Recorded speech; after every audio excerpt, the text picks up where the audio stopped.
Two-Face here, back with another reaction video. This time I'm reacting to Battle of Hibera, 215 BC, Hannibal Part 17, Second Punic War by History March. Now, I apologise if I've been leaving this too long to react to this episode in the Hannibal series, so I've now got round to it. So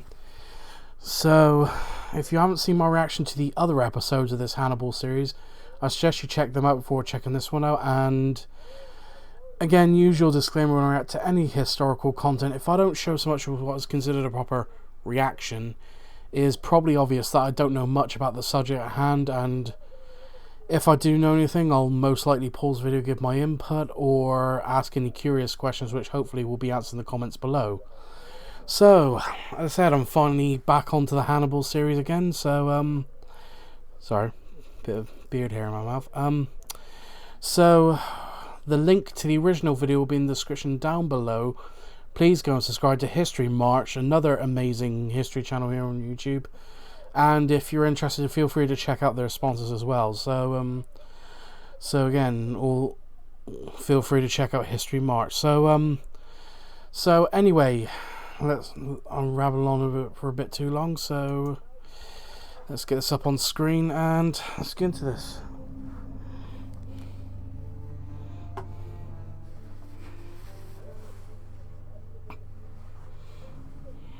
Having received orders from Carthage to lead his army overland at the earliest opportunity and join his brother Hannibal in Italy, Hasdrubal Barca continued his preparations after crushing the Tartessi rebellion earlier in the year. But in a detailed report sent to the Senate, he insisted they send him a successor with a strong army to guard Carthaginian possessions in the Iberian Peninsula.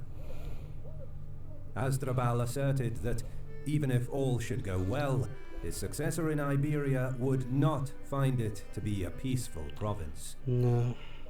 This advice left a deep impression and received widespread support in the Carthaginian Senate. Throughout September and October, Himilco was put in charge of assembling an army of at least 20... Oh yeah, I nearly forgot that back in Carthage there was political opposition from Hanno II, who I think it was, if I remember rightly, it was Light X Heaven that told me that Hanno and his family or people, whatever you want to say, had a deep hatred or rivalry, if you want to put it that way, with the Barca family for mostly political reasons. But it is technically a personal rivalry, so don't ask me why I said that, so like that. But anyway, 20,000, along with an augmented fleet, and tasked with defending Iberia both by sea and land. Yeah, because if I remember rightly, this part of the Roman Empire, this Roman territory here was being controlled by the famous Scipio brothers. Hasdrubal's assertions were not without merit. The stockpiling of provisions and the collection of tribute from the subjugated population to finance the upcoming campaign stirred up rumors that the Carthaginian army was leaving, which was enough to fan unrest among the locals. There was real danger that once Hasdrubal marched off to Italy, many of the tribes would either revolt or join the Romans. Himilco arrived in late autumn 216 BC, signaling the start of the campaign to drive the Scipio brothers out of Iberia. If you want to... Okay. Just fast forward past... Free to play on Android and iOS, and you can use my link in the description or scan my QR code to get 50,000 credits, 3 gold crates, and 1 exclusive mech. Anyway, I was about to say before the sponsor kicked in, while Hannibal was so successful in Italy, but the Romans' most successful, but the most successful part of Rome's counter-offensive seems to be in the Iberian Peninsula under the Scipio brothers, which seemed to have the more success than all the Roman forces in Italy. But again, that's mostly due to the and again I've said this so many times, because of the political divide in the Roman Senate. But also it does pay to acknowledge that there's also a political divide stirring up back in Carthage. So it'll be interesting to see which political divide will kick in first. Sorry, I couldn't say it any other better way. So by the time Hasdrubal received his reinforcements in Iberia, the third winter of the war had set in, and the fighting in all theatres had subsided. But trouble was brewing in Sicily. The Greek cities across the north and northeast of the island broke away, seeing their chance to gain independence from Rome. Then, at the turn of the year, the elderly tyrant of Syracuse, Hieron II, had died. For 50 years he was a loyal ally of Rome. Now the crown passed to his 15-year-old grandson, Hieronymus. Hannibal's successes in Italy convinced the young ruler to open negotiations on how to divide Sicily. Two envoys of Carthaginian Syracusan descent, Hippocrates and Epicides, came to Hieronymus, promising that the whole of Sicily will be a Syracusan possession. Okay. Internal political conflict raged for another 3 months, but the pro-Carthaginian faction eventually prevailed. Hieronymus joined Hannibal's side with an army of 15,000 and another 4,000 under the leadership of Hippocrates and Epicides. In addition, Carthaginian ships in the area were joined by the Syracusan fleet. Syracuse now threatened to tip the balance of the war. Rome was rapidly losing control over Sicily. The island was a springboard for raids against the African coast. Furthermore, it served as a shield for Italy proper. Conversely, Carthage could now use the ports of Sicily to launch raids against Roman cities and more safely transport troops to southern Italy. The reinforcements that Hannibal was expecting could give him the resources for a finishing blow. And with some of the best Roman troops now at risk of being cut off, 2 of Appius Claudius's legions were withdrawn from Sicily back to mainland Italy, while the disgraced survivors of Cannae went the other way. Okay. Additional ships were sent to protect Sicily against a possible Carthaginian invasion, while the remaining squadrons patrolled Italy's coastal waters. It was then, near Brundisium, that a Macedonian ship was intercepted. The Romans boarded the ship, finding both Macedonian and Carthaginian diplomats, as well as documents that showed Hannibal and Philip were negotiating an alliance. From those on board, the Romans learned that this was just one of many diplomatic missions between Hannibal and Philip. Marcus Valerius Lavinus was put in charge of Roman forces in Apulia to contain the Macedonian threat. Meanwhile, Marcellus was overwhelmingly voted as one of the consuls for the year 215, thanks to his action at Nola. Tiberius Sempronius Gracchus, another capable commander, was chosen as his colleague. However, the Senate disapproved of having 2 plebeian consuls. They forced Marcellus to step aside in favor of Fabius Maximus, retaining the title of proconsul instead. With manpower depleted in some communities of Italy due to losses against Hannibal, Rome reverted to the Fabian strategy of avoiding conflict with the Carthaginian general. Many towns were hastily fortified, and the Roman Senate decreed that the crops be brought to walled cities to increase food stockpiles and deprive Hannibal of provisions that he could loot. Farmers who failed to comply faced confiscation of land and property, as well as immediate imprisonment and forced labor in the mines. Unable to dislodge Hannibal and unwilling to meet him in battle, the Roman strategy was to contain him. With around 40,000 men at his disposal at Capua and another 20,000 under Hanno in Bruttium, Hannibal faced 100,000 Roman troops in southern Italy. In spring, Hannibal marched out of Capua, establishing his camp on Mount Tifata. This was a strong defensive position from where he was at hand to support his Italian allies and oppose the Roman generals in the area. The imposing mountains could be easily found by reinforcements and supplies coming from his Italian allies and Carthage. Across the Mediterranean, Hasdrubal completed the muster of his forces at New Carthage and moved north once more towards the Ebro. Knowing that an arduous journey lay ahead, he made sure to levy enough funds to secure safe passage, purchase additional provisions, and hire Gallic warriors on his way to Italy. But at the fore was the destruction of the Roman army in Iberia. The Scipio brothers were aware of Hasdrubal's plan. Word of his decrees and preparations had reached them.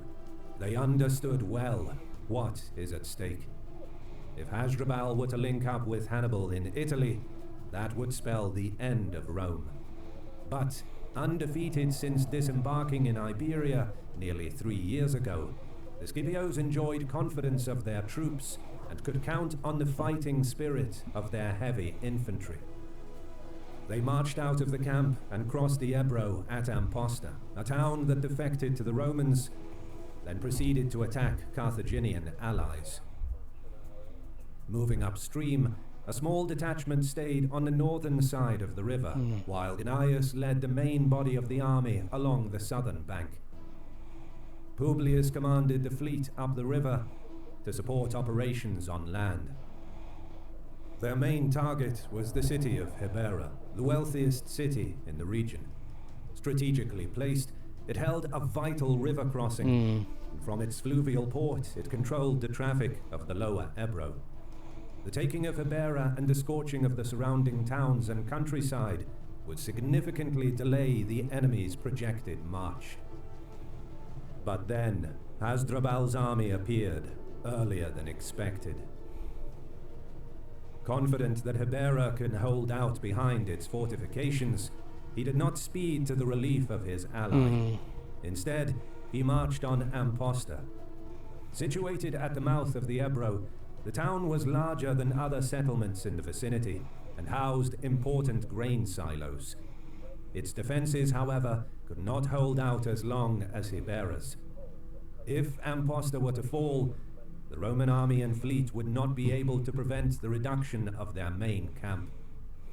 Worse, Hasdrubal would be able to cross the Ebro uncontested, position his army between the Romans and Tarraco, cutting their supply lines. For the Carthaginians, their objective was clear. To continue their march to Italy, they had to overrun Roman positions north of the Ebro. They needed a battle of annihilation. Thus, Hasdrubal clearly wanted to lure the Romans into a decisive encounter, and he succeeded. The Scipio brothers aborted the siege of Hibera and set out for Amposta. Besides aforementioned problems that the Romans might face, not challenging Hasdrubal would also hurt their prestige. Leaving a Roman ally to their fate would shake the loyalty of other communities. The Scipios had to act.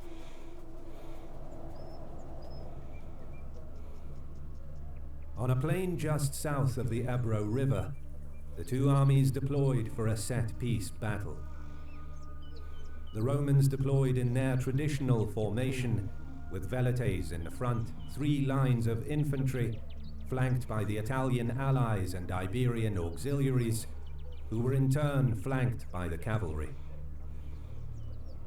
Hasdrubal placed the Iberian and Ligurian mercenary infantry in the center, flanked by the Punic and Libyan heavy infantry. Numidian light and contingents of Maori cavalry occupied the right wing, while the Iberian and Libyan Punic cavalry were on the left, with elephants behind both wings. Being on the south side of the Ebro, Gnaeus had to advance. As long as the Carthaginians were present, it would have been very dangerous to attempt a river crossing, even with the aid of the Roman fleet.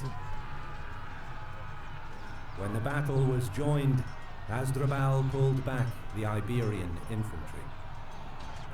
The Numidians and Maori harassed the Italian cavalry opposing them, causing chaos among their ranks.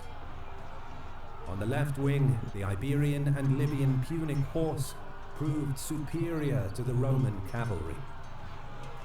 Then, as planned, the Libyan and Punic heavy infantry struck the flanks of the Roman centre. Like his older brother at Cannae had done the year prior, Hasdrubal wanted to hold the Roman centre until his cavalry swept the field of Roman mounted units, before regrouping to attack the enemy's rear to complete the envelopment. But, not keen on embarking on a journey to Italy far from their homes, the Iberian troops were in poor spirits. Wow. In stark contrast, the Romans knew that their return home depended on the outcome of the battle. They were ready to win or die. It wasn't long before the Iberians in the center lost heart. They broke and fled in the face of the advancing Roman infantry.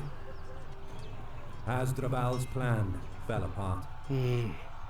With his cavalry still engaged, only the Libyan and Punic infantry were now facing the Roman legions. They were quickly pushed back. Seeing that the line collapsed, the Carthaginian cavalry wheeled about and retreated. Hasdrubal also escaped, crucially managing to take the treasury with him. Locked in bitter fighting, most of the Libyan and Punic heavy infantry, the best and most loyal troops, perished, while the rest of the army marched away to safety.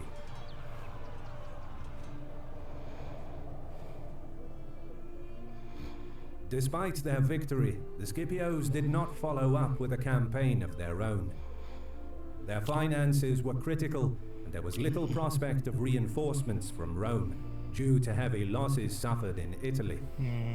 As experienced generals, the brothers knew that their position was precarious against the vast resources of Carthaginian Iberia. They could not risk their army in major encounters for the time being. But their victory pushed the Carthaginians out of the Ebro Valley. The wealthy city of Hibera surrendered to Rome, and with that came the usual hostage-taking, punitive payments, and the obligation to provide auxiliary troops. The submission of Hibera meant that other important fortified Iberian towns in Illa Cavona, such as Intibili and Ildum, also surrendered to the Scipios. Now, the Romans could use the length of the Ebro to move troops and supplies, launch small-scale raids to destabilize Carthaginian rule in the area, and apply pressure on the tribes that lived along the river to join Rome. But most crucially, the Scipios had not only prevented their own expulsion from Iberia, but also the doubling of Carthaginian forces in Italy, something which Rome would not have withstood. The impact of the Battle of Hibera would be far-reaching. Thank you so much for watching. If you enjoy our videos, click like and subscribe. Okay, just quickly take a look at these footnotes. Casualties of the Battle of Hibera are unclear. It is likely that much of the Carthaginian heavy infantry, up to 5,000, were killed. The victory of the Scipios not only prevented Hasdrubal from reaching Italy, but would cause a chain reaction as all reinforcements will be diverted to Iberia. But more on that in the next episode. Okay, subscribe and all that. So anyway, it's been another... Wow, this is it's been quite an insightful, very insightful episode. Like, And it seems like Hasdrubal is not as skilled as his brother Hannibal. And judging by the second footnote on this end screen, I think I think when I talked about political divide within the Carthaginian court, I think this is where it starts to go downhill for Hannibal in Italy. But I could be wrong. Just have to wait until the next episode comes out. So yeah, if you like this reaction, please like, comment, and subscribe, and I'll see you in the next one.